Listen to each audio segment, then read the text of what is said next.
তাপদাহ ও গরমের কারণে সবজি ব্যবসায়ীরা ক্ষতির মুখে পড়েছেন। গাজলে বেশ কয়েকদিন ধরে তীব্র তাপদাহ চলছে।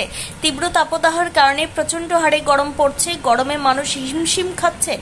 বিশেষ প্রয়োজন ছাড়া মানুষ ঘর থেকে বের হতে চাচ্ছেন না। হাটে বাজারে সেরকম লোকজন আসছেন না গরমের কারণে।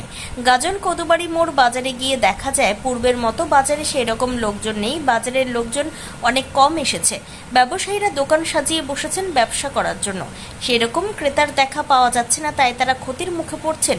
সবজি ব্যবসায়ী যোগের সিংহ বলেন, কয়েকদিন ধরে গাজলে প্রচন্ড তীব্র তাপদাহ চলছে। তীব্র তাপদাহের কারণে প্রচন্ড হারে গরম পড়ছে। এই গরমের কারণে মানুষ ঘর থেকে বের হতে চাইছেন না বিশেষ প্রয়োজন ছাড়া।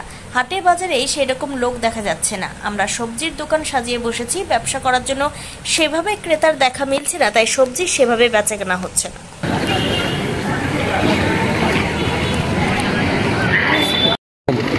বাজারে কিরকম লোকজন হচ্ছে? বাজারে তো লোকজনই নাই, লোকজন নাই, বেচা কিনে নাই, মাল আনলি ধরা খাওয়া। ব্যবসায় লাভ হচ্ছে না? ব্যবসা তো পুরা করছে, সবারই করছে। বেচা কিনে না হলে তোমার লাভটা বন্ধ। ভালো না কেন?